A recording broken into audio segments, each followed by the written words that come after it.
Hey everybody, Real with Wes, day 2 here, kind of coming back to back the way I had to do some of my timing and stuff with yesterday, Monday and Tuesday, kind of running them together here as you can see. But it's talking about experience health in life. Man, health in life, God wants you to experience that. Now, one of the things I want to talk to you about today is in the Gospels. I'm going to reference it real quick and just exhort you, is the idea is, you remember when Jesus healed the leper? And the leper came up to Jesus and said, Lord, if it's your will you heal me? And Jesus' immediate response, we talked about this in day 1, God represented in flesh. That's what it is right here, the perfect representation of the Father. Jesus said, yes, it is my will, and healed him instantly. Today, settle this in your heart, that it is God's will for you to be healthy. It is his unconditional will for you to experience health in your physical body.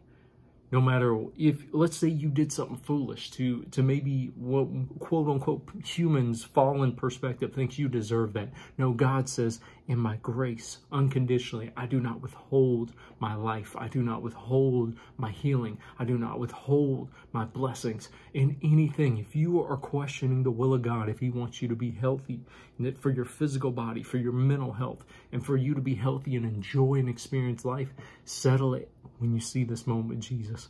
He said yes, without hesitation, without reservation. That the leper, even if you read that story in the gospel, look it up on your own time, the leper did not have to do anything but simply receive it. Once he realized, oh my gosh, it was his will, immediately received it because Jesus just extended that. Imagine that. Experiencing rejection, experience the outcast, because when you had leprosy, it was contaminated. So you were separated, you were isolated, you were considered, some people even thought, well, you obviously, ticked off God in some capacity. You obviously, are cursed in some aspect. And so there was so many things behind that.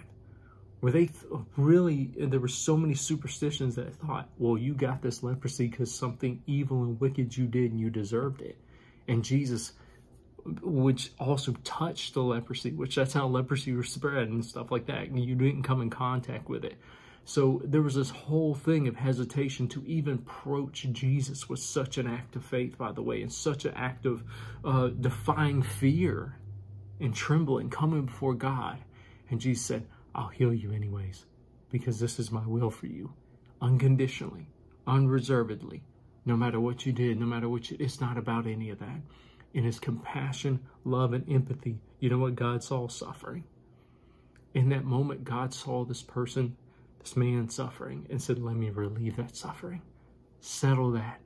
If you are experiencing suffering or pain or physical things, your body, receive God's healing, receive God's deliverance from that, and receive God's best today, and rest assured without the fear, knowing it is God's perfect will, that his desire, his passion, and purpose is for you to be healthy and to be whole. All right, guys, that's all I got for you today. I'll catch you tomorrow at Wednesday. I'll catch you tomorrow, day 3. Have a great day, everyone.